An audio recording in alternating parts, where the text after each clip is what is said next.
The Spanish announce table. Hey, Tom. Yeah, what's up, man? Dude, the holidays are what's up.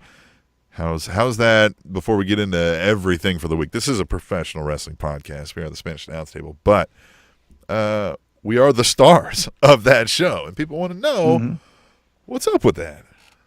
So how are you, Tom? Yeah, I'm good. Holiday depression settling in or anything? No, actually, you know what? This year, more so than any other year, I planned out my PTO accordingly. So we are recording on a Wednesday night, December 19th, 2018, the year of the new idea. And I actually have Thursday and Friday off, and then Monday and Tuesday is Christmas Eve and Christmas. So I have Thursday, Friday, Saturday, Sunday, Monday, Tuesday off. So playing that pretty good. And then the rest of the company, because we're a small startup, they have the rest of the Christmas week off. So I'm working Wednesday through Friday, which is fine. But typically, our clients also take that time off. So essentially, I'm saving PTO and not really doing anything.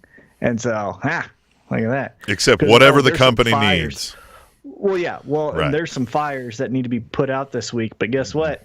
I'm off the clock, so not my problem. I'm not the fireman on duty, so fuck off. Yeah. So I have a similar situation with the holidays off. Well, so I started a new job. I'm in my second week of that, so I don't have any like PTO yet because it gets dumped in on the first of the year.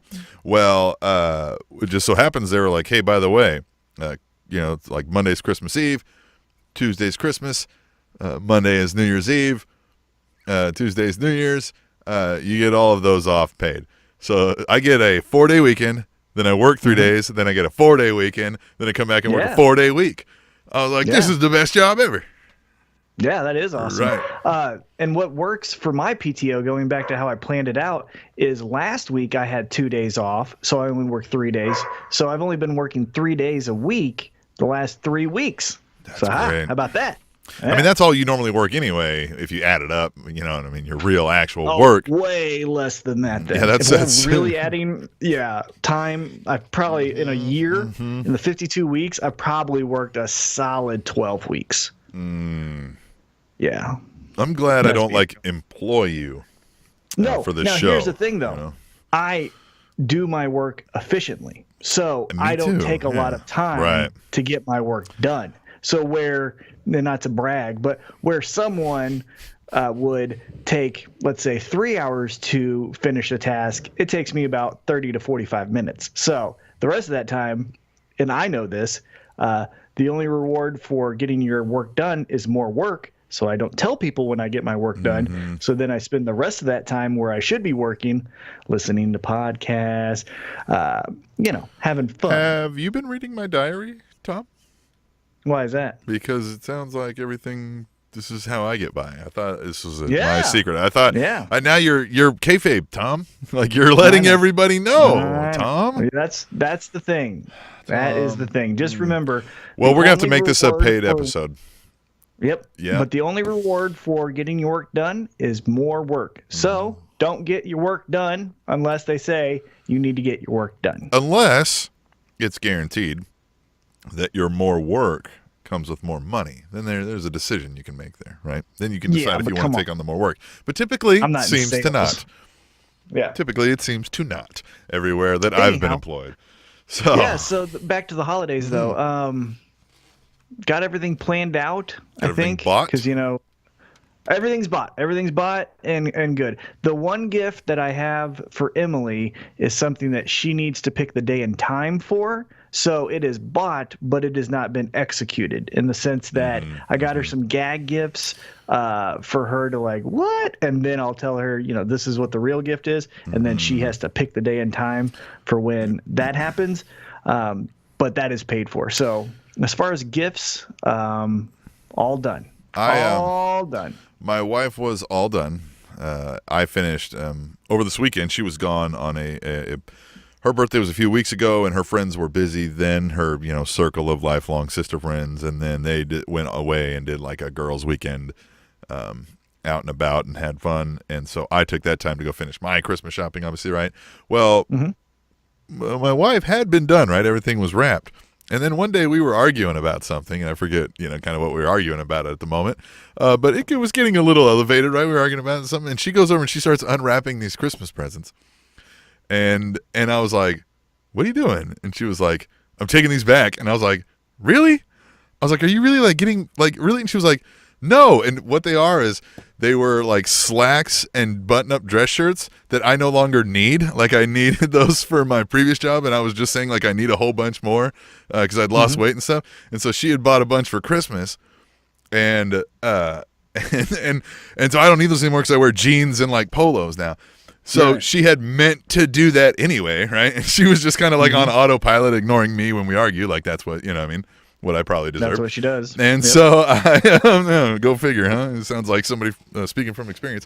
Well, so yeah, I was dealing with that, and then I'm sitting there going like, really? We're having an argument over this, and you're gonna like take Christmas presents back? I was like, are you really being that petty? And she was like, no, dumbass, this isn't like really about you. Like this is like, so she's got to go out and finish some more. Right. I was like, oh, okay, I get you. I went out and did it while she was gone. I took that opportunity right while she was out on her thing to go pick up her thing and to allow the kids to pick up Christmas presents. Right? They're still, they would rather I just pick them up something and be like, yo, this is from you, and they're like, yep. Let me sign it. Yep. Right? Totally on that. Give me the card. I'm signing it. Right. Let me get back to Fortnite. So did all that. I got a couple other things I'd like to pick up because you know what I mean. Like you always think of something like, oh, I should done X, Y, Z. But I also, while she was gone, Tom, took the opportunity to completely clean, organize our basement down here, and it was unwalkable. That it was like become the storage place where you just start throwing every box and everything that you have, because it's unfinished basement. And that took me a good, I'd say, solid 5 hours. Like, packing whatever needed to go in a box, like breaking down boxes, taking it to the curb, right? Well, the curbs, of course, it's a car drive away, you know what I mean? Like, so it's not, so yeah, I mean, I spent the whole weekend down there, like, because we have an exterior part of the garage where some of this stuff should have been stored, you know what I mean? Until we were ready to go through it and determine what to do with it and that kind of stuff. And then everything we'd bought for Christmas in the house here and since then, and every like flooring box was down there, just kind of thrown down there, Tom, living that, that middle-aged male life there. Tom, what do you think of that? That sucks. That sucks. So what else, man? You been up to? That's it, man. Just work. In first. Just work, man. Wife was gone all weekend cleaning the basement, Christmas shopping. Second week on the job. Second week on the job. We're still enthusiastic? Yes. Yep. Okay. 100%. Yeah, like all of it so far. We should keep that a tally. We should see when the other shoe drops. Yeah, at some point I'm be like, you know what, this sucks. This is actually flash forward to March. He's like, God damn it, I need a new job. This place sucks. I don't like it at all. Yeah. Right. Yeah. So that's it, man. And then you live a boring life. So there's no. I've been training pretty good. That's been good. I haven't for rodeo clown college. What's that? For rodeo clown college? You're training for? Man, I had a cousin that got a full scholarship to Texas A&M for bull riding. Nice. That's an intense thing to do, man. That is a really intense thing to do. It might be. I had a friend die from it. It might be up there with like one of those, like, as like a dangerous thing that you could knowingly, willingly do as pro wrestling, right? Like, you're going to get hurt doing this. Like, it's not you might. You're going to get hurt at some point doing this. I had a friend, his name was Daniel, and he came down to Warrensburg when I was in college. We had drinks, and it was a group of us. It wasn't just me and him. And I wasn't necessarily that close with him. I mean, I had a friend, his number and things like that. Right. But next day, he had a little, I don't know what they call them, competition or exhibition, whatever. A rodeo? Rodeo. I think that's what it is. I don't know. Yeah. Yeah, I don't know. And the bull fucking kicked him in the chest and killed him next day. Yeah. That shit's real. Anyhow, I mean, I just like I like the what did they call the sex move that was the rodeo? Is like when you're in doggy style and you grip with your arm and you tell her that her sister was tighter, right? And you try to stay on for 8 seconds, right? It's the rodeo. No? What the hell is that? No. Jesus. That's great. You never heard of that? Come on, that's old hat. Yeah. That's the rodeo. Try it tonight. I guess in Manhattan, Try it tonight. Kansas it is. Try it tonight. You know what I mean? Just whisper it softly into her ear and try to hang on. The trick is your balance. You know what I mean? You got to have this arm up. Try to, you know what I mean? Like you got to, yeah. Mm-hmm. For anybody watching on YouTube, if we post this one, you'll see my arm motion. It's effective, right? That's crazy. They're bucking. No. Right? No, And what you I just was saying start. is I was training with the CrossFit and the MMA. Been doing that. Starting to gear up and get into so the first, get the rust off, get some, Right. A lot of motions rust. back. But now I'm getting into where it's like, okay, now we're getting into the meat and cheese of this training. So kicking it into high gear. It's been fun. Is the meat and cheese? Today's workout, 150 dumbbell snatches. So you just take the damn dumbbell and you throw it over your head, and then you switch hands and you throw it over your head. 150 as quick as you can. Wait, you take a 35 dumbbell, pound 35-pound weight, and you do what with it? You So you take it and you almost do like a deadlift, right? So Right, you okay. take it from the ground and you bring it to your hip, and then you switch it. No, a dumbbell. right. So one. Right. You're thinking of a barbell. Right. No, not a yeah, bar. no, right. Yeah. Okay. No, I'm following you. Yeah. Okay, and then you bring I it was to your I hip. was thinking of and holding then two of them, but you're holding one of them. Yeah. Right. Just one. And then you bring it to your hip, and then you switch over your wrist, and then you punch through, Yeah. and then you come back down. Right. And then you switch it 150. So you're not. The term snatch implies that it's in the air and you're grabbing it, but that's not what you're. I don't know where all of effectively these. Look, here's the thing. I like CrossFit. I've been doing it for a couple years. Yeah. The first time around, I lost a ton of weight, and I felt great. I Yeah. still feel great doing it this time. I will tell you this, full disclosure, I don't know what any of the fucking names mean. I don't know any of the Chipper, Diane, Dude, yeah. Murph, all that shit. I just go just tell me what I'm doing. That's something that turns me off from that whole genre of stuff because of that, right? I call that the they're smelling their own farts too much over there, right? Like get over it and just call it whatever its fucking clinical term is. Like I take it a lot more seriously if you tell me it's a fucking jumping jack or whatever. Well, even that sounds kind of fun. You know what I mean? Like if you tell me this is a goddamn crunch, right? Like I get that, right? Yeah. You tell me it's a sit up, I get that. You tell me it's a push up, I get that, right? An arm curl, a leg bend, these things make sense to me, right? Now, if you tell me, when they've got their routines, I get some of that, I guess, right? You have a name for whoever designed the routine, I don't invest in it. So when people are like, "Oh, have you ever done, Jackie's workout?" I'm like, "No." Oh, maybe I have, but I don't know what the fuck you're talking about. Well, that's it too, right?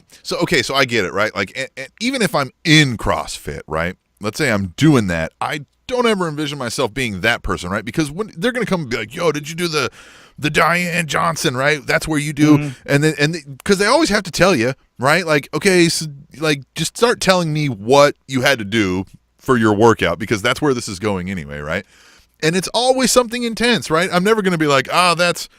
You know what I mean? That's wildly different than the other 50 burpees and the 100,000, squats and the whatever. Like it's all really intense shit that hurts your body. I get it, right? Like it's no different to me what you did versus what Tom did versus what this guy did because it all sounds like it kicks the shit out of you and you get in shape, right? Like great story. Like okay, let's do it. Yeah.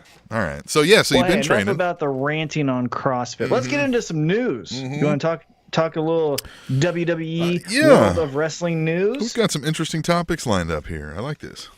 Well, I'm going to get into the first one. All right. So for fans of outside of the WWE bubble, there is the Rubber Band Club, the Bullet Club, the Elite, whatever you're calling them now. And they have a YouTube series called Being the Elite. And the newest episode will be covering the farewell, I guess, tour or farewell event of Cody, the Young Bucks, and Hangman Page leaving Ring of Honor. The Swan Song. There it is. So what do you think about that? So Hangman Page, Cody, and then the Young Bucks. So two schools of thought there. One is, well, they're going to WWE, right? two, and the more interesting one, and the one that I like to, get a little jazzed up about, is this whole Jacksonville Jaguars owner is going to start a pro wrestling promotion. Jim Ross is involved, and these four gentlemen are involved. Great. What do you think? What's your gut say? What's your gut say? February 1. Let's just assume that's the next time we see them. You know what I mean? What are they doing? I think both options could be and would be amazing. And I'm going to say, God, I hope Jim Ross isn't involved. Well, I think he's going to be involved from like a talent relations, not like the play-by-play guy.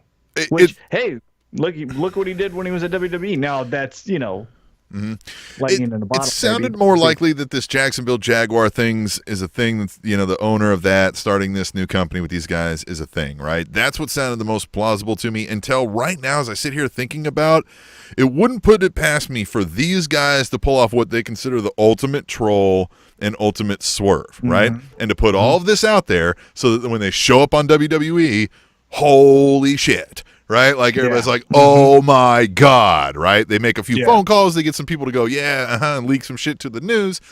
It's fairly easy to accomplish. And WWE right now is in a supposed, which we'll cover more later, of, hey, we're changing. This is new stuff. You're going to see new stars. It's going to be surprises. Blah, blah, blah, blah, blah, blah. We'll get into whether or not we think that's valid or not. But who knows? The more I sit here and think about that right now, I go, oh, well, shit, man. You know what I mean? I could legitimately see that also. So I'm really kind of right now on the fence. If you had asked me this an hour ago and not kind of brought up even the thought of WWE, I would have thought, yeah, they're going to do this thing now, and here we go. And I kind of still hope that kind of happens too, because you can always do the WWE thing, right? Like you can kind of, you know what I mean? Like if this doesn't get off the ground. Do the WWE thing. Yeah. I think we will see them doing something with either the Jacksonville Jaguars owner or someone like that, but I don't think it's going to be the traditional, hey, Impact Wrestling is starting up, or TNA as it was. I think we're going to see maybe something more along the lines of like how the NWA title just shows up at these random events, or global, what was Jeff Jarrett's thing called? GFW, Global Force Wrestling. Global Force Wrestling, right? Right. So more like a bunch of all-in events and then sprinkling around of the other high-profile independents and trying to just kind of fluff the scene, as it were. Exactly. Capitalize off of that. I think we're going to see something more along those lines. My gut tells me, even though I would not be shocked, but my gut tells me in 2019, after the success in 2018 of All In and how much they wanted to pat themselves on the back, and deservingly so, I feel like they're not going to go like, well, let's just lay it up and go into WWE. I think they have this ego, this drive, this determination to say, we can do All In too. Now, fast forward, and if All In 2 sells 100 tickets and 4 people watch, well, then let's go lay it up and go back to WWE, or, in the case of Cody, but the others will go to WWE. But I think how successful All In was, I think their ego is going to say, we can actually do this. We can make it work. What if WWE's pulling the strings the whole time behind here, and they saw CW style. Yeah. They saw the you know what I mean, the greatness of it. Maybe they helped fund some of it. Maybe now they're trying to enhance some of that also. And the Jacksonville Jaguars is helping them get trademarks without having to do it right under the nose of all the media. Right. You know what I mean? So there could be that too. But that sounds like a lot of conspiracy theory kind of shit. Yeah. So I don't know that I want to go down that route. I think more of a special events for 2019 brought to you by All In, which are these 4 guys. Yeah. I think that's what we'll see in 2019. I believe that one. I would believe that one in WWE 2, to be honest with you. Yeah. Now, here's the interesting part. The second part of them leaving is, for lack of a better term, Ring of Honor and New Japan Pro Wrestling also put a lot of eggs in the basket of Cody, Young Bucks, Hangman Page. Now they still have Marty Scurll. They're still Kenny Omega, but that's who those guys were fighting. Right. But those 4 leaving kind of feels like, you have an opportunity for Ring of Honor to say, like, well, here's some new talent. It's, Jeff Cobb. It's, this is we how it still have goes. Jay Lethal, blah, blah, blah, blah, blah.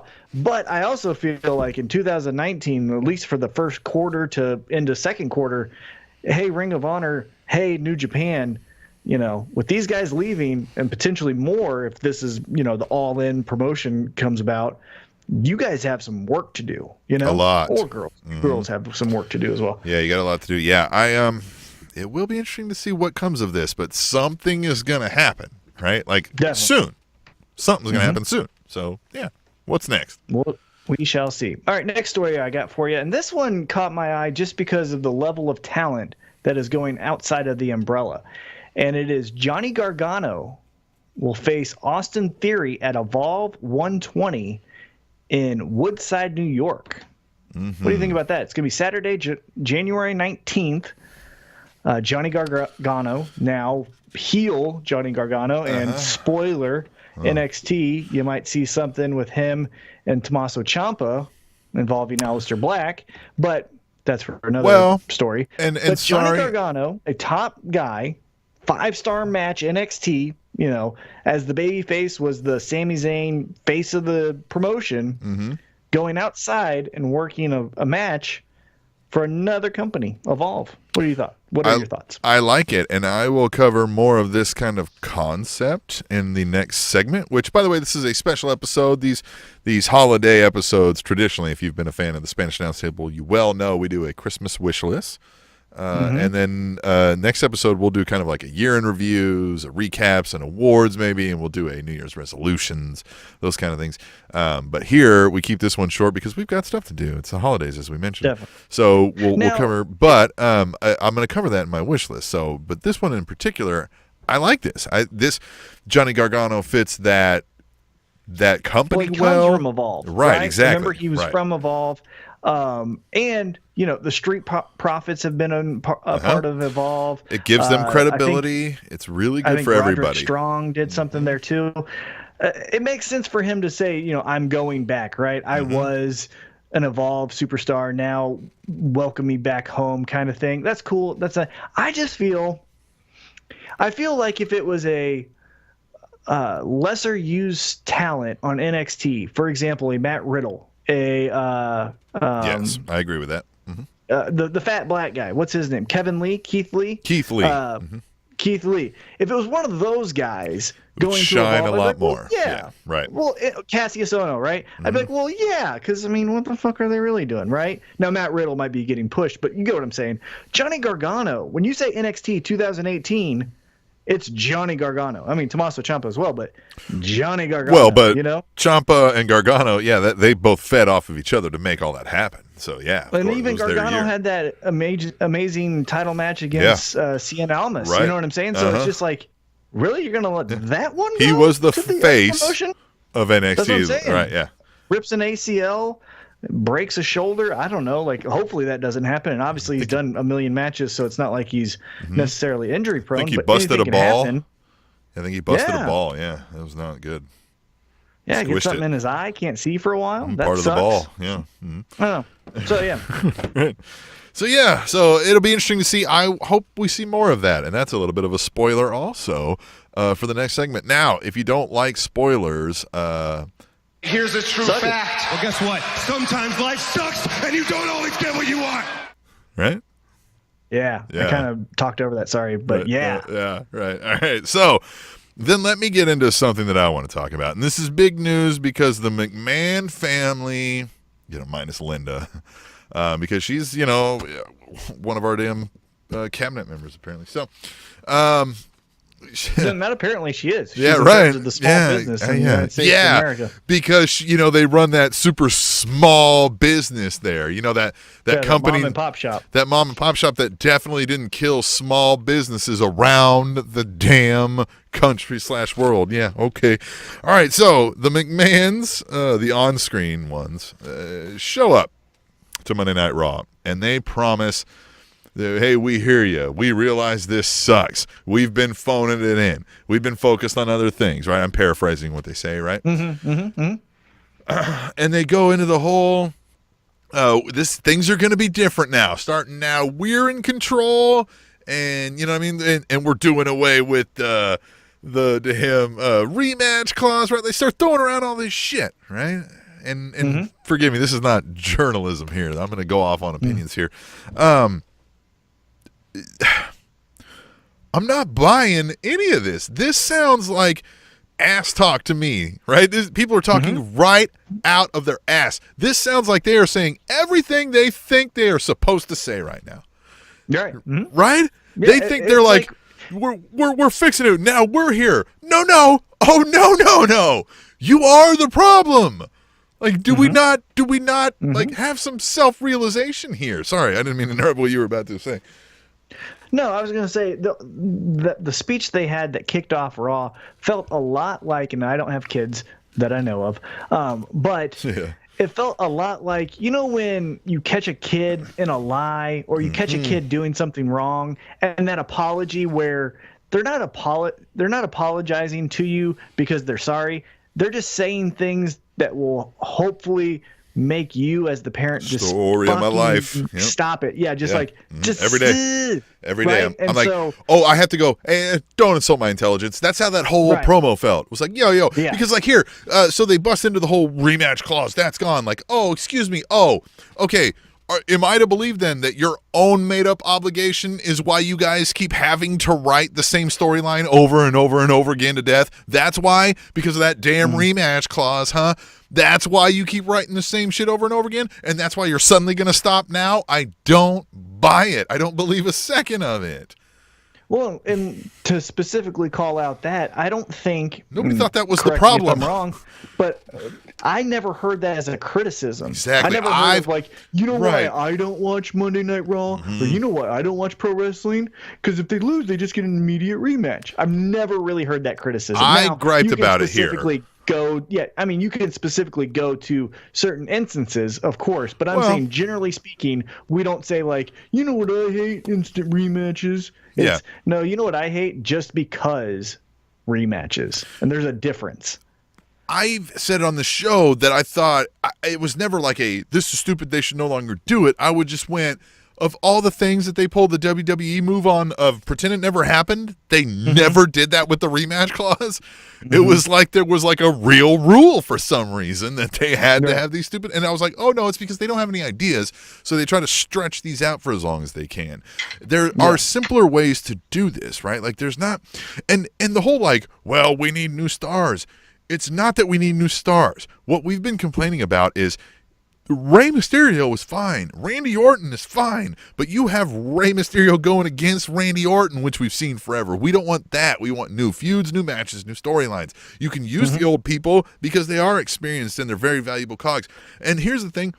Nobody cares about 6 random people you're bringing up from NXT. It's like it's NXT season 1 again. Like, dude, what is this? And like, that's great. Okay, so you want new people because we've got all these old people hanging around. You're not getting rid of the old people too. Like, you're just bringing up and adding these other people on. None of this makes sense. It sounds like you still don't get it. So don't sit here and go like, oh, we finally get it. No, you don't. No, you don't. I will say this as a devil's advocate. This is what I will say. As a counterpoint to what happened on Monday and Tuesday.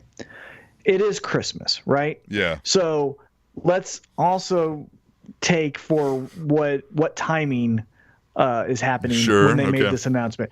You're not, for example, like I just said, next week, Christmas, no one is going to be at work. It's going to be me and another person that I rarely see, right?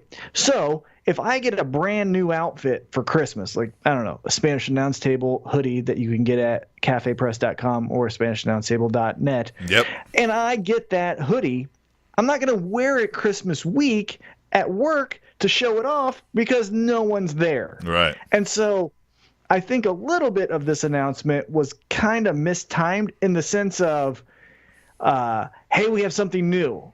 Really, right now? Well, no, because we know you guys are busy. It's going to be in January. I feel like they should have said that. And I know that's breaking kayfabe because you always want people to be watching each and every week. But I feel like what we're going to see, and I'm maybe being hopeful here, is going to happen the second week of January, the end of January, going into February. I don't think Because even if you watched Monday Night Raw, you had them say, we're getting new faces and new matchups. And to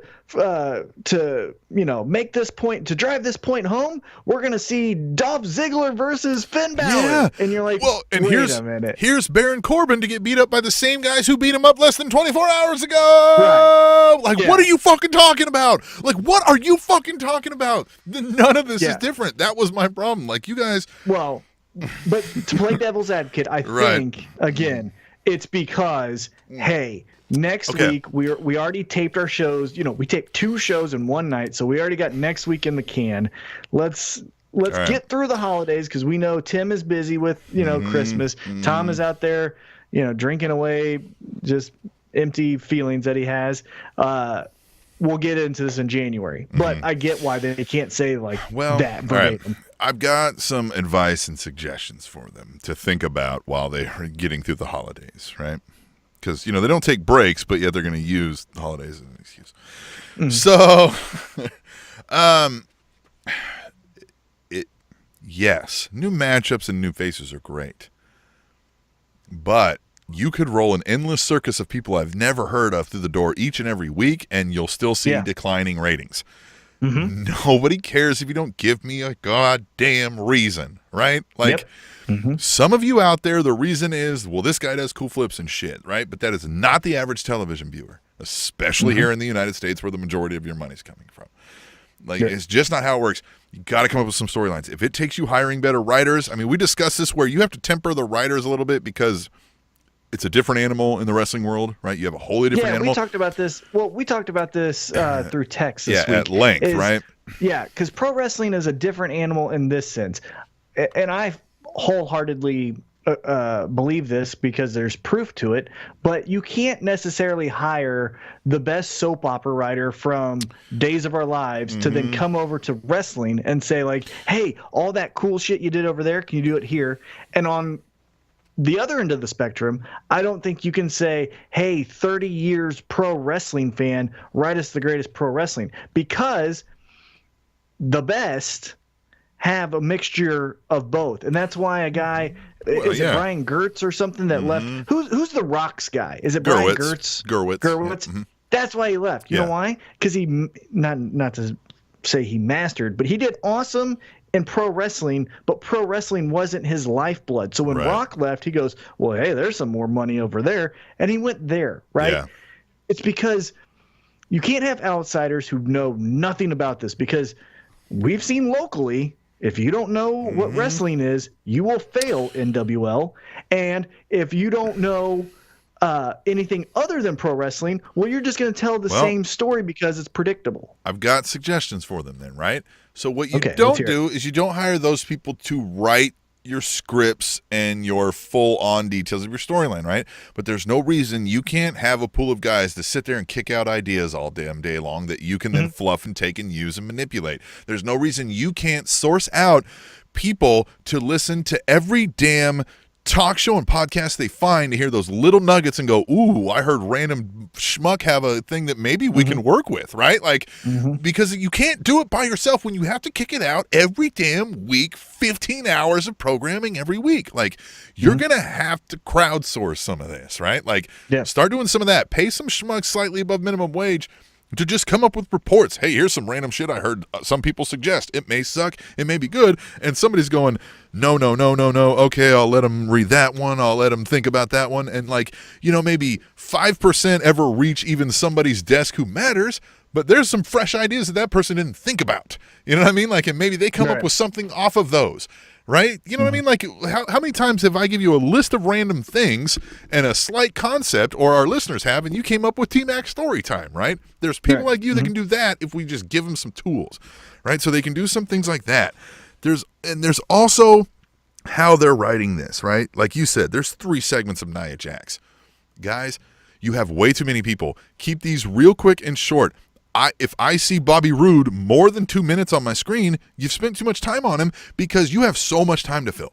Let me see the next part of the Bobby Roode chapter next week, right? Like, leave me a cliffhanger, and you could give me 14 cliffhangers each week. You would make Raw one of the most exciting things all week, because every storyline you're only just getting a little snippet of, but all of it's enthralling, right? You have to spread this out over time, but make it short and just make it so many that it's boom, boom, boom, boom, and you're like, holy shit, they've got so much going on Raw. Does that make sense too? Like, yeah, you stretch it out and then compact so much in there. Like, right, yeah. You don't want your segments to be droning to where you're like, really, we're still going with a 10-minute segment. And even to further the point, not to pile on, but in classic McMahon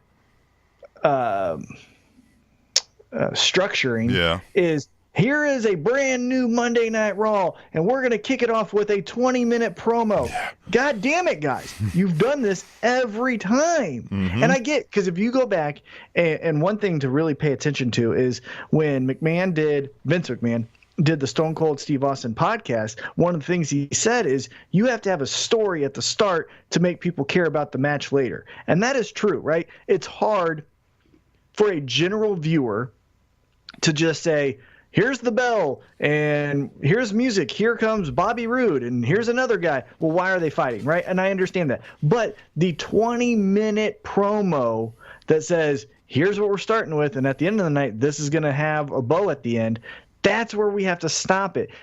Stop being so formulaic, right? You can have the main story, but the main story doesn't necessarily need to be the first segment. It doesn't need to be Seth Rollins' music hitting. It can be at 8:15, and the first segment can just be, and now I'm going all around here, but the first segment can be a United States Championship match for Shinsuke Nakamura versus Rusev. You have a dark match for the live crowd for a reason. Your TV audience might need that also. You know what I mean? We might need a teaser to go, oh shit, and then we go, all right, let's get into this, right? Like that's how they do TV writing. And here's another idea. Okay. It was very evident while we railed on the McMahons for here you guys go thinking that like, oh, we finally get it when you don't.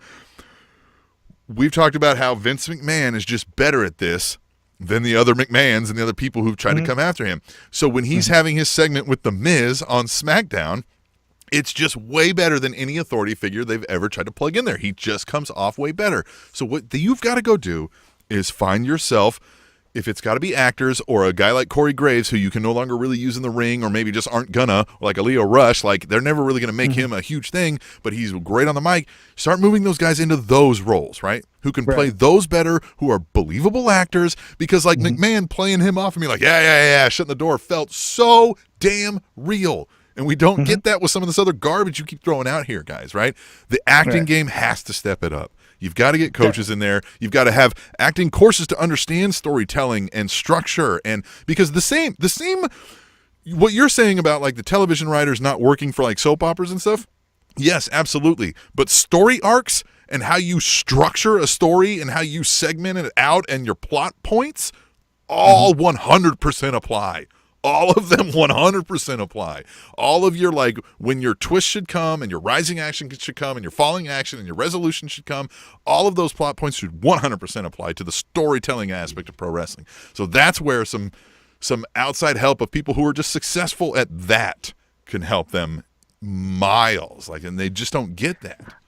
I agree, but I also think a little bit is that I think where I totally 100% agree with you, I also would counter with, man, that's asking a lot, because now you're saying be a good actor and then also do this other thing that no one else does and understand how to read a crowd and then perform a physical pro wrestling match. So that's where so you do that more so in your authority figures, right? Like your guys who are playing that McMahon role and that kind of stuff, we can get those guys. That's where I get irritated. Let's tell a different story. 205 Live, I watched a little bit of 205 Live because I was bored. And it opened with an authority figure. Yeah. So all three damn shows are an authority figure tells talent what to do. We told before Austin McMahon, fun fact for the new pro wrestling fans, we told stories different. The Four Horsemen never had an authority figure, the commissioner, telling them what to do. Now there were board members and forced rematches. Yeah, there was Jack Tunney and stuff, but I mean, it was never the focal point. Right? Jack Tunney was never a 20-minute promo to start WWE superstars. He was never the protagonist. He was never the antagonist. Right. He was that. He was the decision maker. Yeah, he was just he was the Supreme Court Right, essentially right, in pro wrestling. right. And that's what you can do with an authority Yes, figure. You can right. use them as and for people internationally, the Supreme Court is the last decision maker. Well, in just how American Vince did with politics. the Miz, right? He didn't like become the center of that storyline. He was just like, Vince, I want this done. He's like, what do you want me to do about it? You suck. You know what I mean? Right. Like go figure it out some other way. That's Well, great. no. That's great. As long as it's believable. With Vince, it's believable. With Paige, I'm sorry, it isn't. Like she's just not that good. I think it was actually. I don't know. I think she was great, and I thought her role was perfect.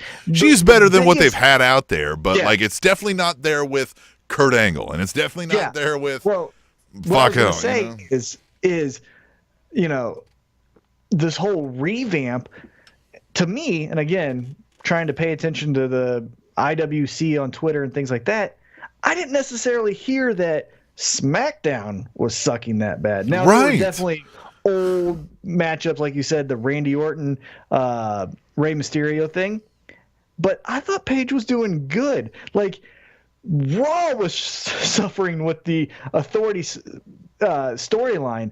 I thought Paige was being used great, where it was like, hey, we need to do a contract signing. Well, Okay. someone needs to be there.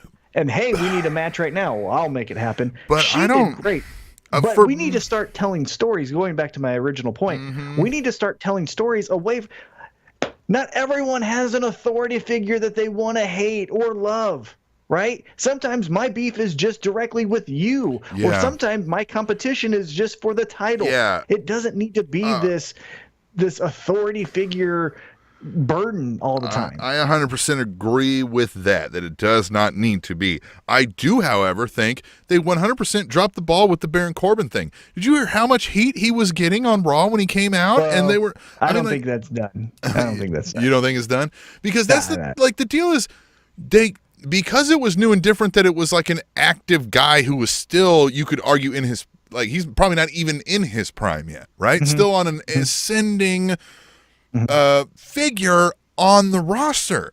And he could have become drunk with power, which he started to do, but then you just made it an easy joke. If you made him believable and hard to beat and cunning, and this is where the writers help, right? Like how to make it like, well, what the fuck did he really mean? What, you know what I mean? What's he really getting at? Like the hidden little, like there's no more of, man, what's really going on, right? Like we don't have to think that anymore because it's just so blatantly obvious what's going on, and it's pretty boring and simple.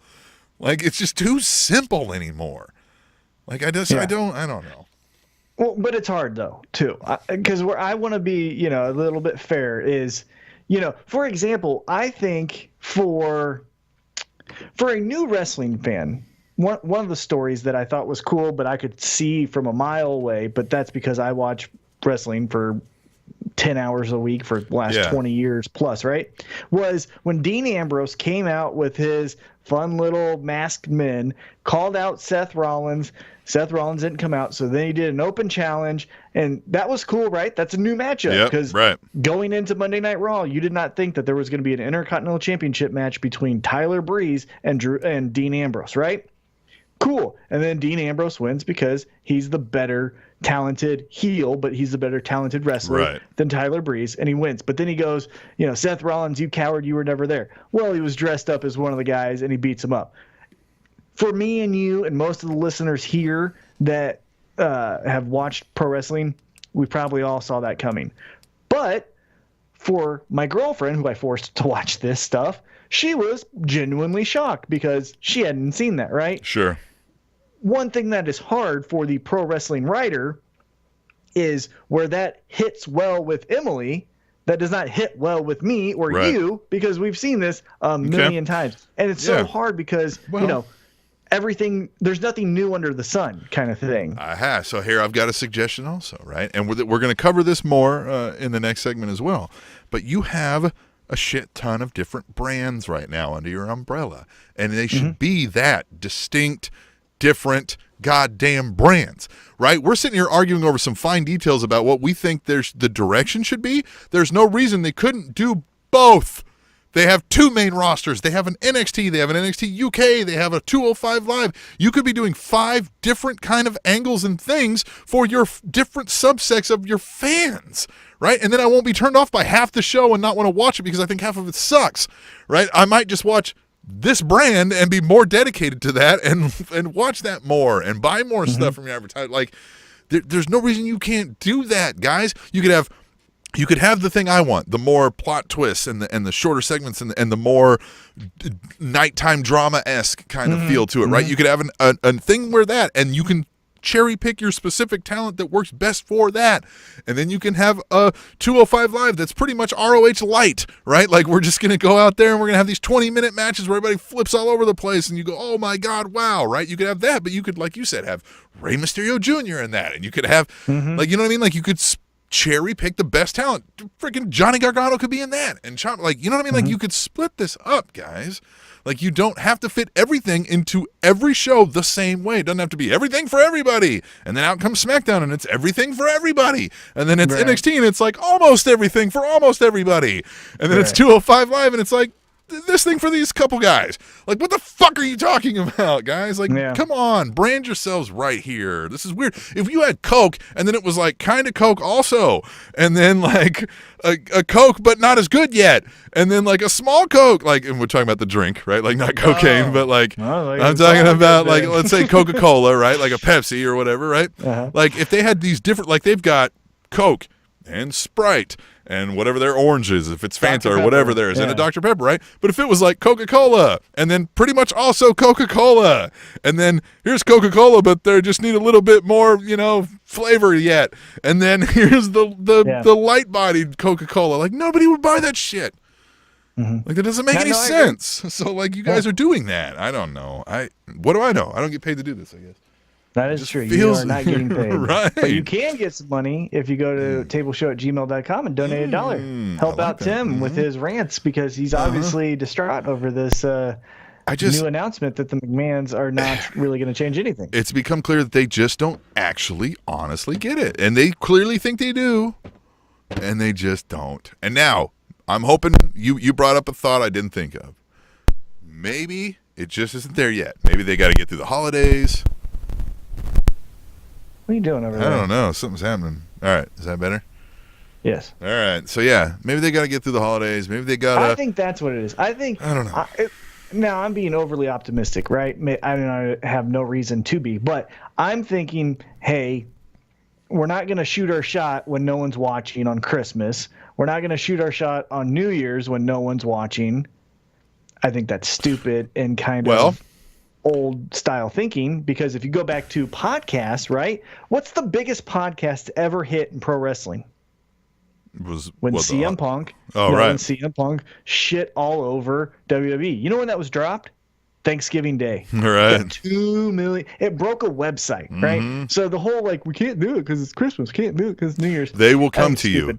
The notifications, the Twitter, it will come to you. Right. Right. But I also think they are trying to say, like, hey, talent, take a break, yada, yada, yada. Anyhow, so I'm holding out judgment until February, right? If it's February and it's a triple threat between Drew McIntyre, Finn Balor, and Dolph Ziggler, well, then now fuck off, right? What it is. It's the, What are you doing over there, Tim? Throwing everything around? No, I didn't even touch it and just, like, started doing that shit. All right. It's Royal Rumble. In comes your elite guys. In comes, you know what I mean? Like, they make a few other changes and they go, look, everything's different now, guys. And then it's the same shit. But one thing I wanted to point out, just like you said, they do the 4 horsewomen, and then they'll be like, look, we brought in new people, and great. Yeah. But like you said, more new faces does not mean better, because one thing that you're not doing is flushing out the old, right? But that's what they're going to do. You brought in Lars Sullivan to SmackDown, and that's cool, whatever. But you know who you still have there? Randy Orton. Or I'm picking on Randy Orton a little bit, but let's use another person. You know who you still have there? Ty Dillinger. So let's get rid of one of them. I don't know. Let's get, like, that's my problem is, cool, there's new faces, and that's fun for me. I like it, right? Because that's where, you can have new stories told with talent that hasn't yet been established. The other thing that I hope changes, one thing that I do hope that changes, is when they try these tired storylines, they don't use the tired talent. And case in point was The Bar and the New Day, right? When The Bar has a new person, don't have it be the fucking Big Show. Right. You found an older guy than people who've been on your roster for 7 years. Yeah, what are you that's the thing. You can do a that could have been we Lars have a Sullivan. mystery third. That's what I'm saying. That could have been that could have been Lars Sullivan. Yeah. That could have been one of the sanity guys that you're choosing not to use anymore. That could have been the heavy machinery guy, the little short guy. That's good. They're going to be a comedy act, by the way. Yep. In a month, they're going for frat boys, and they're not gonna hit. Yeah. He's going to make heavy machinery. I bet you he makes a short little heavy machinery guy a stuttering Bubba Ray. That's exactly what I see with him doing. Yep. It's just going like. Well, they already play him that way in NXT. That he's like that's what I'm saying. I mean, he's so now, dumb. If that's what Triple H is doing with him, what do you think Vince McMahon's going to do with him? Right. So that stinks for them. But anyhow, so Raw and SmackDown. Let's say at least a positive. What was your favorite takeaway besides the announcement? What did you like? And then we'll get into our Christmas thing after the break. But what did you like? What did you take away? Say like, okay, I'll get behind this.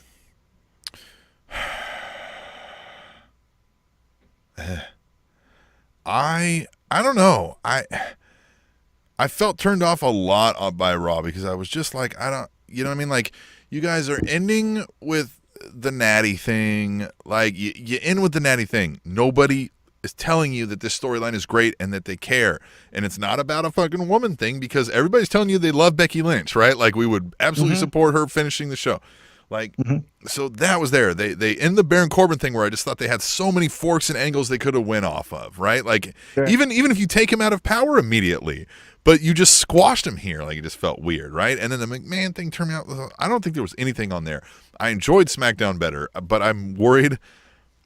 We talked about Daniel Bryan. He seems to be dead set on going the CJ Parker route, which is a little unfortunate, but whatever. He pulls it off much better, in fairness. And in fairness, most of the people watching him do it right now never heard or seen Parker, so what do they care? True. So yeah, I don't know. I really like that Miz McMahon segment. I do think that, hey, they're at least acknowledging that they've been dropping the ball, and they can say some shit, and if it's full of shit, they'll see that the ratings aren't improving, right? So at least they can be full of shit all they want, as long as we keep not watching. When, you know what I mean? When they're full of shit, then that should sort itself out. So that's my positive takeaway from Raw, that maybe they're full of shit and they'll realize they're full of shit. How about that? Isn't that positive? Sure. Right. We'll say it's positive. We'll say it's positive. Well, hey. I liked you tell liked me. the SmackDown main event. That's what I took away because it was hopefully what that whole new faces thing does, because you want established talent, right? You don't want to just say this is Buddy Murphy, Mustafa Ali, Cedric Alexander, and Hideo Itami in our main event of SmackDown, right? Because then the general fan would be like, who the fuck are these guys, right? But how we've been talking about, it seems like, for this entire segment, what they did awesome, and what I hope they can do from now on, is put in established stars with your newcomers, right? So Mustafa Ali, now I know Daniel Bryan's a champion, but even outside of that, Mustafa Ali pinning Daniel Bryan makes you go, oh, what? Yeah, Who is this exactly, guy, right? And Cien Almas worked out for who Maven. had an amazing match when AJ Styles was the champ. If Cien Almas can, fuck up AJ a little bit, we go like, holy shit, well, maybe we got something here. Maybe he could eliminate The Undertaker in the Royal Rumble. Then he's bound for success. Easy. But what I'm saying is that main event gave me a little bit of hope of like, okay, in January, in February, we can see this. Now, it had the hallmark of one of the stupidest things that we hate is, hey, these two guys, they're going to be a team. Why? I don't know, because they don't like those other two guys. Like, because they're both European or whatever the fuck it is, right? You know what I mean? Like okay. Cien Almas and Daniel Bryan have no allegiance to each other. They don't give a shit, right? But they're a team. You know, that was. But what I'm going to be positive about was that Mustafa Ali is getting a push, and now it's going to look like it's something. I thought SmackDown again was the better show. There was a couple things though that fell flat. And this is where it's hard, right? Because if I write down on paper the Samoa Joe, Jeff Hardy storyline, story for Tuesday Night SmackDown, Right. you would think that's good. Like if I told you that tonight, right? If I said, okay, what we're going to do is we're going to have Samoa Joe apologize, but then it turns into an intervention. And then he's going to say how Jeff Hardy can't handle his demons. But then Jeff Hardy's going to turn it on him and say, like, actually, you're projecting because you can't win anything now that you're on the main roster. You're projecting, and bro. Like, right. But then, like, oh, okay, that's cool. Which was but a good when you diss. watch that, right. good But diss, when you watch it, I don't know. The crowd kind of sat on their hands, and I kind of went like, yep. I just okay. figured it out.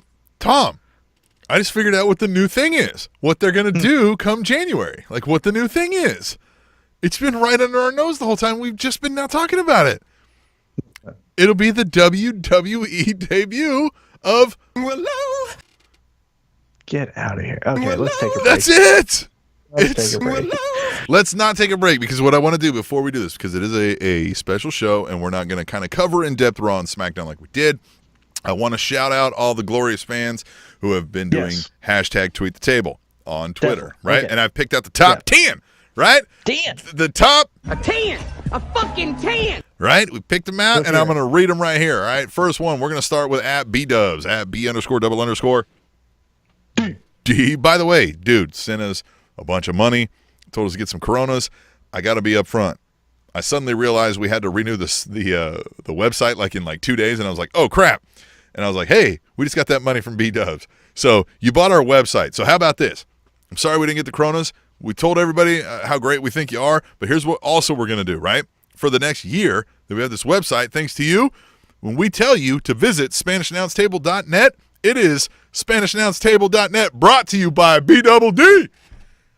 Right? I like it. You like that? There you go, B-Double-D. You're the website sponsor. How about that? If you want to sponsor anything about this show, right? You want to sponsor the news segment. You want to sponsor Tweet the Table. You want to sponsor anything. Reach out to us, right?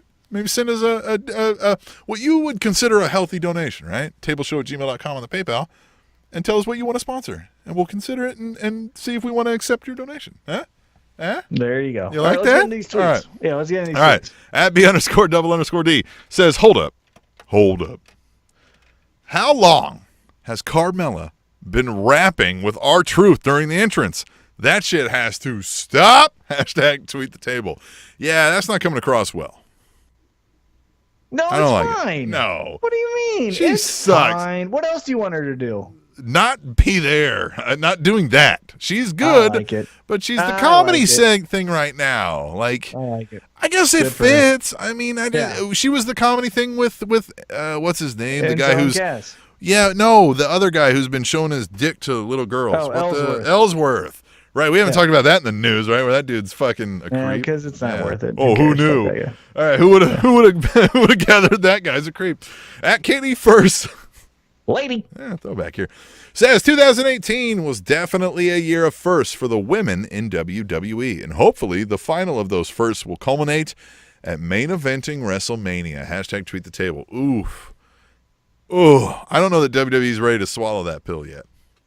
Here's a quick question before we get back into it, because I don't want to be too droning with this segment. But do you think, and just, can be a short form if you'd like, but do you think the WWE's emphasis on women's pro wrestling is correlated to their lower ratings? Ooh, I think you could attribute lower ratings to subpar product that you've put out there, both in your in-ring and and when I say your in-ring, I don't mean that some of these girls are not good in-ring. What I mean is they're not telling any kind of story for the in-ring product to go along with, right? There's no in-ring story going on. The matches don't really mean anything to us, right? There's not that I can discern like hey, this is happening in this match, right? Like, and here's how I could tell somebody how this match went down. Like that's just not there. So yes, but again, when you say that and we frame the question that way, it sounds like we're saying it's because they're putting out the women. No, what they're doing is they're forcing women out there that aren't ready, aren't good at this, and because you just want to say, look at how many women we're giving this opportunity to. Well, great, but you have the better grooming opportunity on your lower levels where they're arguably better off for long-term performance.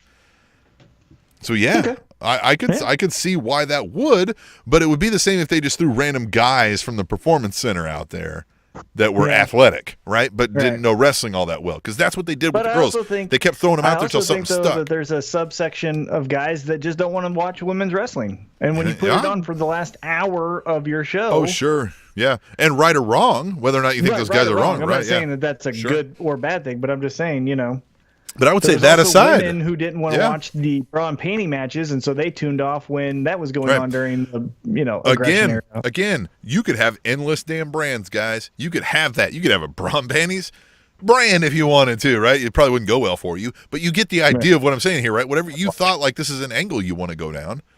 I don't know. All right. Anyway, back to this. Tip. At the Ultimate One says Becky Lynch is the man with or without the women's title. Hashtag tweet the table. Yeah, do you think that shine's going to fade here with what else going on, or do you think she's still rocket up her ass ready to She's fly awesome. to the moon? Dude, oh my God. I don't know if you saw this, but Lars Sullivan tried to go at her, and Becky Lynch torched him so bad that he deleted his tweet. Wow. How fucking awesome is that? Yeah, I love her and I like that she's embraced that she's like the people's champ now, right? So she Yeah. manages to throw it in without sounding like she's playing to them. You know what I And mean? it Like she's doesn't- pulling it off everything- really well. Everything sounds so genuine to the point where, I'm assuming, and I've said this on the podcast before, but I'm assuming that Charlotte and Becky Lynch are still friends behind the scenes. Of course. But all of these tweets make me go, She huh? really thinks that. Yeah. She's Maybe- thought that maybe they're not friends. she's at least thought what she's saying, Well, right? and that's Whether or the- not she well, thinks and that's it. the cool thing about it is I don't know, right? I don't Yes. know if this is real. I don't know if maybe Charlotte's saying like, "Hey, go after this about me," right? And vice versa. But all I know is, man, this is real. Like this is the part where I go like, I don't know, is that supposed to happen? Because man, she called her a bitch. I think that's Right, awesome. So right. if Becky can continue to do that without just hitting the same beat, I think she's going to be awesome. At Mr. Fourth Row says Baron Corbin wants to be the GM, but the chairman of the board have something else to say. Hashtag tweet the table. And I want to go a little more in depth on this one because I agree with you that we shouldn't base the show around I'm an authority figure drunk with power. I hate all the good guys because I'm an evil person and I just hate smiles. And I like my friends and I'm going to versa. help them out, or vice versa, right? We shouldn't have that. But where you were hitting with Baron Corbin for me was this is a guy who's in over his head to start.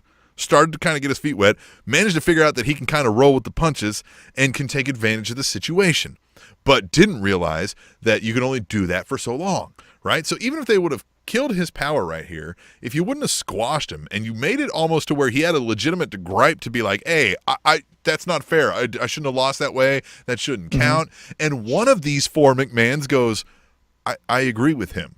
You know what I mean? Like, and then there's an internal struggle, and then he has a shot back at this, and he still gets to have his strategic plays with his friends who might be trying to ride with him because he might have a shot at power again, right? Like, and you could have other people vying for power. Like, there's no reason that, like, you know what I mean? Like, Leo Rush. there's just these things that they could have done with this, and it just became a let's all point and laugh at him while Baron Corbin stands in a sling on him with his foot. Like, really? What was the whole last Braun Strowman. several? Oh, I'm sorry. Yeah, Braun Strowman. Yeah. What was the whole point of the last couple months then, guys? Like, it's not it your felt show like- sucked, but it wasn't because of him, and it wasn't because of that storyline. It was because you guys don't know how to do any of this right.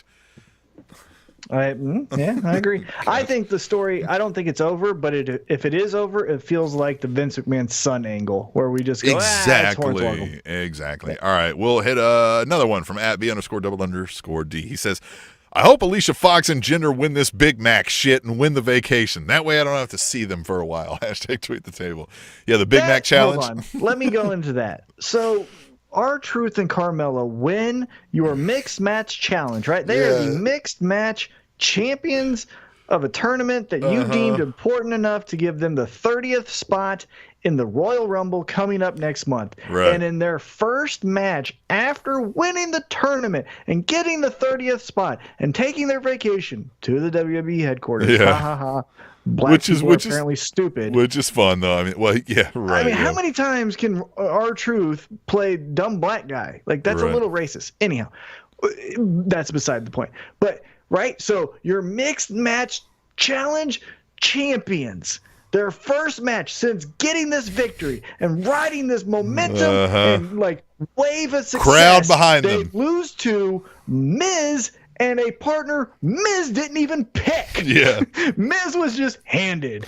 That's Right. how good your tournament was? Yeah. That team lost to a random team? You Yeah. dum-dums. Exactly. There's no, and this is where the help from the outside, people who do this more successfully in terms of storytelling, are better at. They're going to be able to see the overall, and I think we're going to cover this in the next segment, the overall theme of the product that you're putting out of any particular brand, right? Like, there's got to be an overarching theme that everything falls under, and it can't contradict it, and it can't, you know what I mean? Like, you have to think of these things. If you want Miz to get that victory with a mystery partner so that then he can further his storyline with Shane McMahon to then get them to become a tag team, that is awesome and that is great. And Right. it's even okay that if R-Truth and Carmella lose that match. Where it's not okay is if R-Truth and Carmella just lose clean. Where it has to happen is R-Truth says, hey babe, we already won this match. I don't really want to work that hard. I'm really looking forward to the vacation. I want to do a random dance break. And that's how they lose. Well, or vice but- versa. Carmella says, hey, I just got my hair did. I'm not tagging in. Wait till after the Rumble, yada, yada, yada. Something. Miscommunication, yeah. if you want to keep them both babyface. But you can't just have your champions of a tournament that you say is important just lose. But I'm saying they don't have anybody saying exactly what you just said.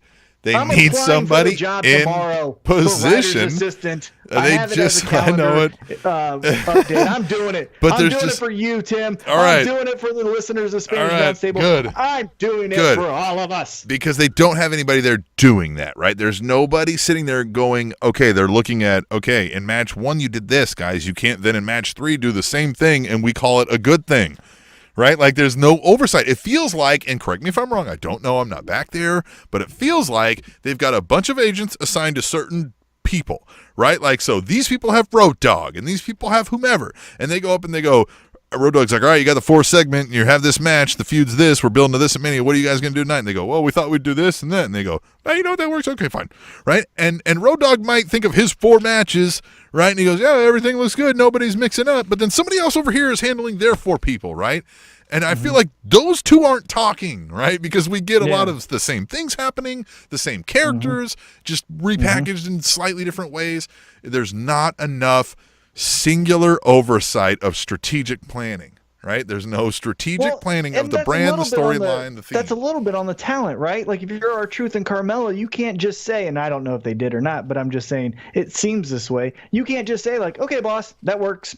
I'll lose. Right. You have to say like, no, if my character were to lose, they would be doing it this way or this way. Or why would they be okay after the match, And you should say that because you know what? Like, you don't have that fear anymore that we talked about, like, where there's no other game in town, right? Cody Rhodes finally said, I'm not doing this anymore. And he's one of the most successful goddamn wrestlers out there now. You know what I mean? Now, he has talent, but...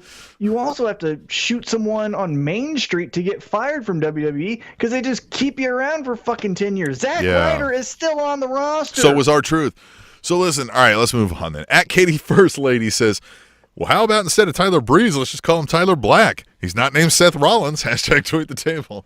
Oh, you know what? That would work. Yeah, I like it. I like it. Let's go. Yeah, get him away from, if you were going to go away from his gimmick, right? And you wanted to turn him like goth, he could just be like, I'm Tyler Black, right? Like, and just be like, all right, that works. Let's roll with it. All right, at WIR Cata says, I'd rather have a 2-hour Raw. Better storytelling, realism, and non-scripted promos before new faces. # tweet the table. And I agree with him a lot, and we're going to talk about some of that in my Christmas wish list. But, I mean, we're going to talk specifically about the 2-hour Raw, and, so we'll save some of that talk and the obvious, counterpoints to that. But, yeah, I think he's echoing everything we've kind of said here. It's not about just new faces, guys. Like, you're not storytelling. There's no realism, and your promos sound way too scripted. Like, those are 3 glaring problems you have that you can fix with acting coaches. You can teach with even just education, like normal school. Go to a Full Sail doesn't have an acting class, like where they just kind of discuss like here's script writing and here's the theme of like storytelling throughout time. Like there's just none of this. Like none of this. I don't get it. Nope, there isn't. All right. None of it. 2 left. We got at Theo75. Says, Vince McMahon announces on Raw that he's transferring his brain onto a John Cena clone, and he will continue to run the WWE for the next 80 years and will develop the XLB, the XBA, the XHL, and the XLS to begin in 2020. Hashtag tweet the table. That sounds plausible. Sounds more original than what they did. And final one, at the Ultimate One says, my bae Asuka has the title, but she's being treated like a third-string quarterback. Hashtag tweet the table, because she is. She is the third-string quarterback of that roster. Of the storyline. Well, yeah, You of the know storyline, yeah. Okay. I have a confession. Okay.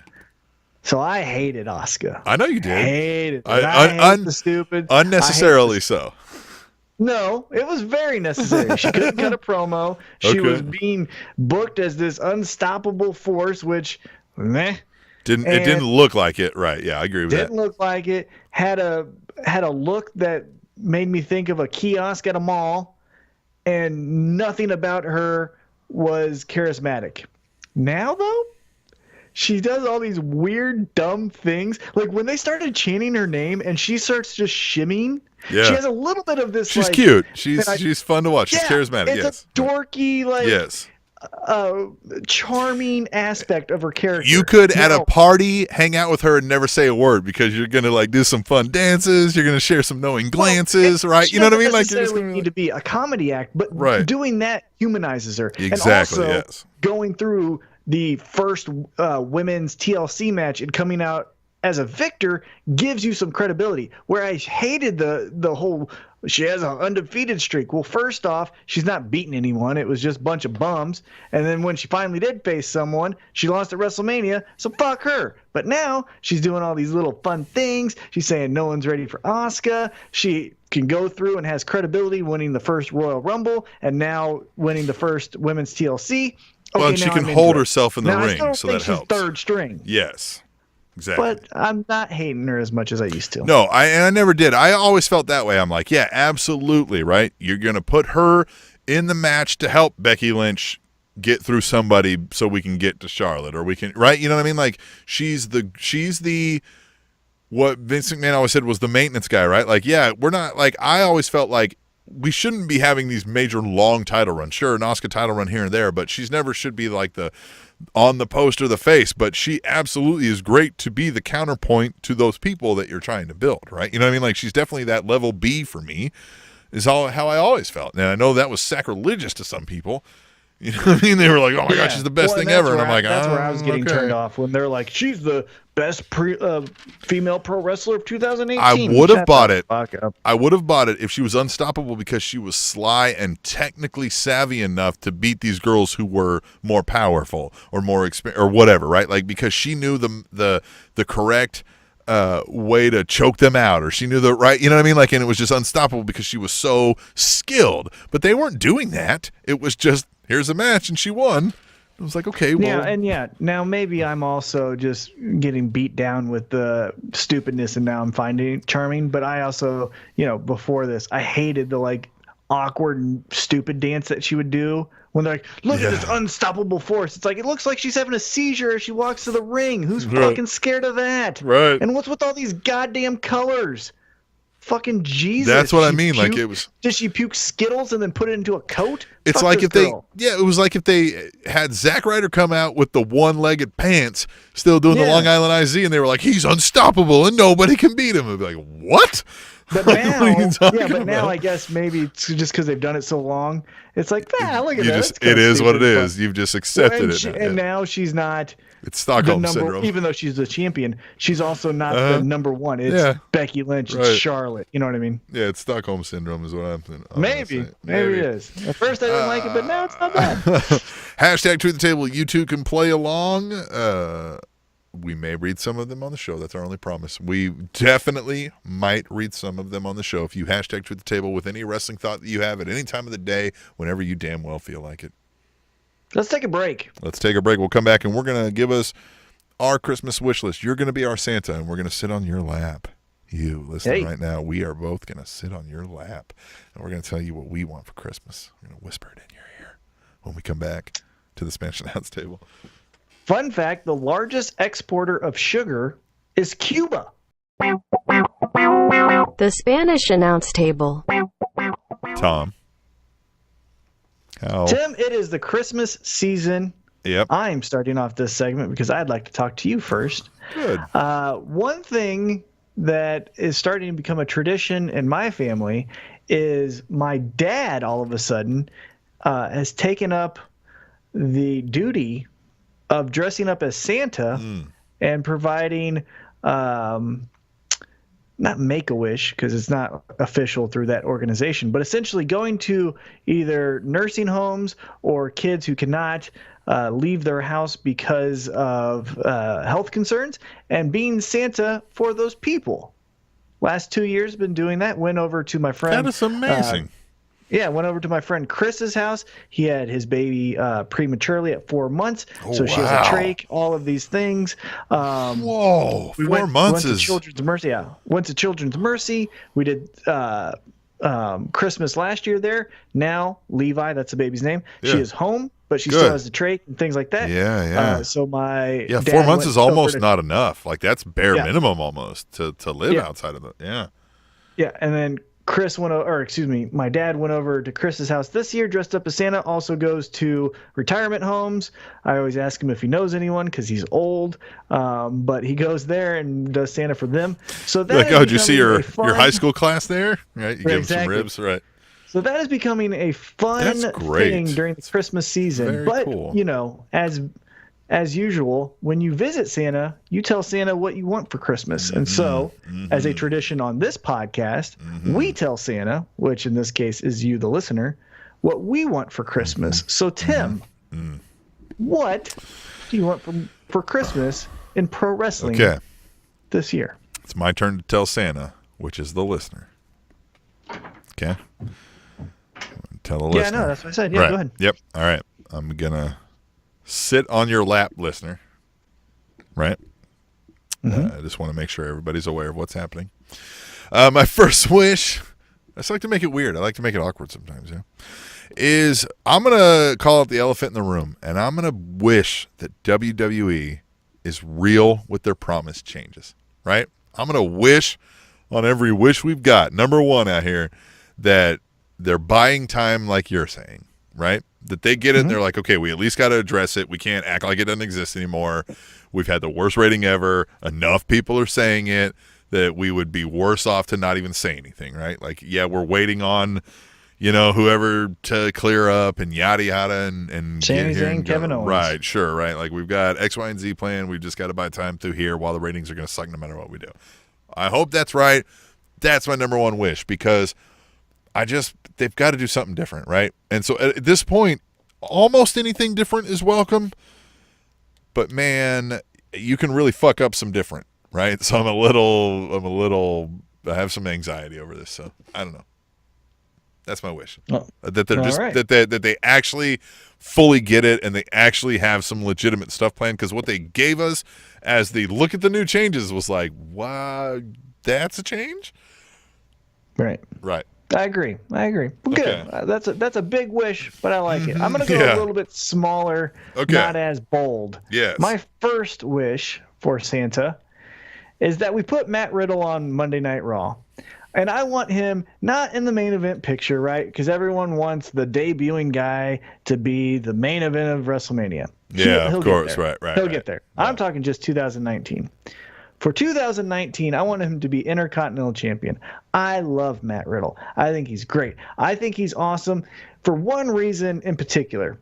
Why I'm so high on Matt Riddle is he is an MMA fighter who got fired from the UFC on a 4-fight winning streak because of smoking weed, but his wrestling character has nothing to do with MMA. Now, his style in ring is an MMA Yeah, style, but they don't right? say He does that. the knees, he Like- does the rear naked chokes, all of that stuff, but he is the king of bros. Right. And I love that. He is so nonchalant. He is so cool. He flips the flip-flops off. He Yep. hangs out. He swings his flowing He's got golden the locks. cheese-eating grin on his face at all times. Yeah. he's more attractive than half of the divas on the roster, or half of the women superstars on the roster. Everybody knows he's cooler than everybody. Yep, and he can kick your ass. Right. And I just think he's awesome. And so my first wish is I want Matt Riddle to be on Monday Night Raw and at least once become the Intercontinental Champion. That's good. I like that one. That one is not as bold as the one I had before. I like that. Yeah, and what's it's a your really second good one? one. You got a second one? The second one's even more bold, Tom. Man, you're going top shelf.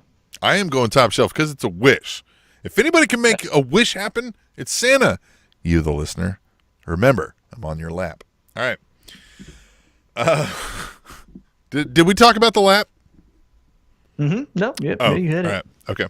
Yeah. Yeah, I did. It's a 2-hour Raw, Tom. If ratings are this crappy, your advertising isn't going to come in at a top dollar anyway, right? You've got to that's a get great back. Point. You've got to get back to the 2-hour Raw and tell the better stories to build it back up. If you want to get back to a 3rd-hour Raw, maybe you can get there. But, like, dude, this is sucking. This is terrible. It all sucks. So I want us to go back to 2-hour Raw. Okay. That's less likely to happen than my other wish. But Santa, Right, yeah. Santa, Yeah. as I tell you, whisper quietly in your ear as I'm on your lap, listener. All right, my second At wish. TMac_816 for all your hate mail. Yeah, bring it. Yep. I'm okay with that. All right. All right. My second wish is more, it's a wish, but it's also, I want to see if we're all right on the man before the man was Becky Lynch. If you remember, in WWE, the man before Becky Lynch was Seth Rollins. And one thing we say till we're blue in the face is, man, we should build this company around Seth Rollins, right? Well, if you look historically and at the numbers, anytime Seth Rollins is being featured in the main event, ratings aren't the best. Now, since the brand split and since his emergence as a top guy, he's always been on Raw. So my wish is that we transfer Seth Rollins over to SmackDown, which we all kind of consensus agree is the better show.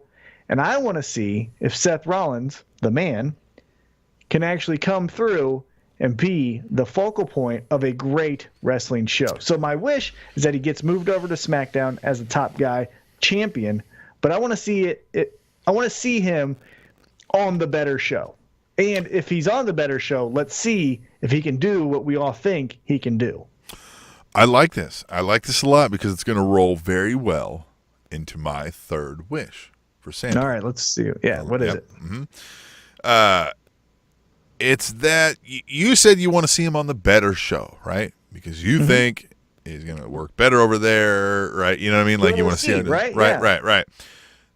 I think there's so many things that factor into why you consider SmackDown better. We agree, right? That SmackDown's better, but it may be for different reasons that I think SmackDown's better, right? Or I may think Raw's better for a variety of reasons, right? Somebody out there might think Raw's better. I want you to reconfigure your brands. They need to be much more different from each other, right? WWE, this is what I want from you. Like, Raw can be your more comic book-esque, your nighttime drama-esque, right? Your very storyline-driven, wild characters doing more outlandish things, right? Your SmackDown can be more of your this is a solid dude with a name, right? And he's a badass, and he's an athlete, and he's better than this other fucking guy. And I've been better than you forever. You can remember we go back here, right? And you tell those kind of storylines, right? Like that's where it can be wildly different. Like it can be wildly different. Like it totally different feels, right? Like your segments can be different lengths. Your storylines can be of a different variety of like your NXT can be completely different. It kind of is from the other ones, but not enough. If you get what I'm saying, like there could just be different things going on. NXT maybe is an outlier because you consider that like a B level.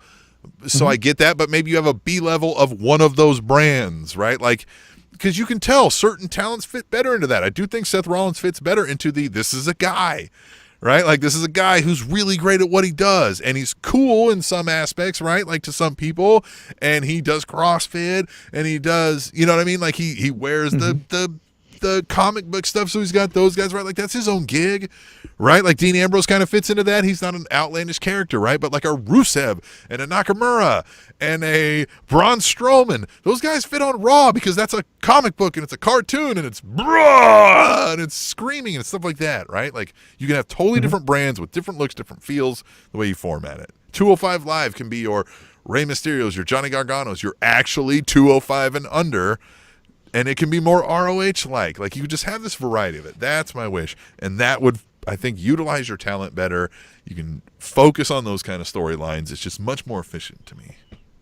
I like it. All right, here's my third storyline. Now, it's kind of, as we've progressed during this podcast episode, it was something at first, and now it's kind of changed as I've been thinking about it. So I'll say originally what it is, and then I'll give you a second kind of wish on top of that. Okay. So my main wish that I will say to Santa is I want one storyline to dominate WWE for 2019 from January to December. I want one storyline that dominates everything and affects everyone, i.e., and I'm going top shelf with this comparison, but you get what I'm saying, i.e., Stone Cold versus Vince McMahon. Again, I don't need it to be authority, right? You can go to ECW and say Taz versus Sabu. You could go to WCW and say Sting versus the NWO. But what I'm saying is I want one storyline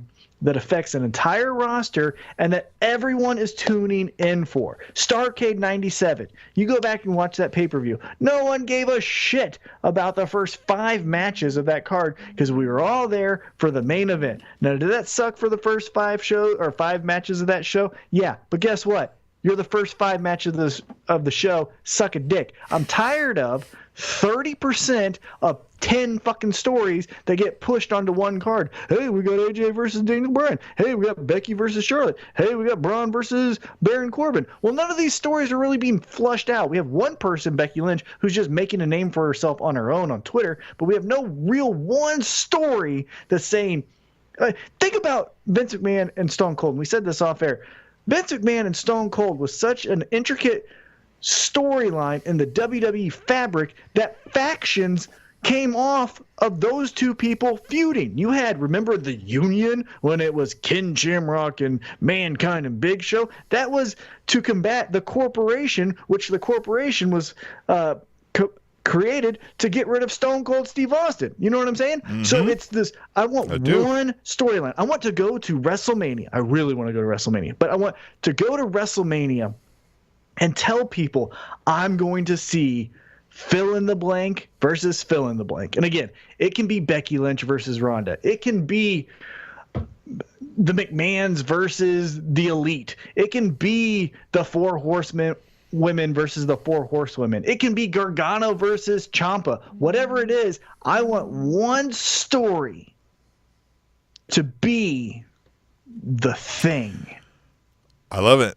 I love it, Tom, and I think it gives credence to everything I've been saying tonight. Why they need people who've written successful, like, storyline-driven television, and why they need acting classes, and why they need to kind of focus on that, because that's how you and how people watch television.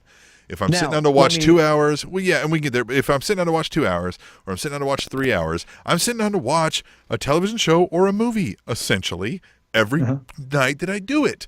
You have to tell that story as such, or else it doesn't kind of make sense. No, but what I was going to say, my kind of secondary wish on top of that wish, and this is me being a little bit greedy, it doesn't even have to be WWE. Someone. Right, yeah. Someone. I love it. Yeah, you know what I mean? I know, but and that's what I'm getting at. Is like, I love it. Anybody that can figure this out will be telling the better story. It's that you can have all various subplots and storylines, but when I sit down to watch the show, I gotta think I know that, like, oh my God, last week they did this, so this week X, Y, and Z could happen, or A, B, and C could happen. But like, I know. We start watching Raw and SmackDown, and we go, shit, man, anything can fucking happen. I don't know what the fuck's gonna happen tonight. Like, nobody fucking knows. Like, nobody knows. Or you can lead it into, God damn it, I cannot wait for tonight because fill in the blank heel is gonna get his or Right, her ass right. kicked, right? Yeah. Like I can look forward to something too. Right. Like it doesn't always have to be surprise me, surprise me, surprise me. It can be a great storyline where the payoff is going to be awesome, right? Right. Like you can have a storyline go to where, next week on Raw, someone returns and they're gonna confront the heel, and you go like, oh shit. Yeah. What is he going to do? What is she going to do? Is Braun Strowman going to come back and flip a goddamn truck again? Like, that was cool. You know what I'm saying? So I you don't have to necessarily be – because one thing I don't want to happen, because what we've been talking about, one thing I don't want this to become, as far as what our desires are, is Vince Russo booking, right? Where it's like, and then this, and then this, and then guess what? He was always in the box, and ha-ha! Like, no. Right. But you don't have to need do that, right? Like, there's, like, and I keep hating to liken it because, like you said, it's not the same thing. But, like, when you watch randoms, whatever, like, you don't always get that feel from those programs, right? Like, it's not always like, oh, and here, it doesn't feel formulaic, right? Like, it doesn't have to be, but there has to be enough intrigue and That's the part, yeah. suspense.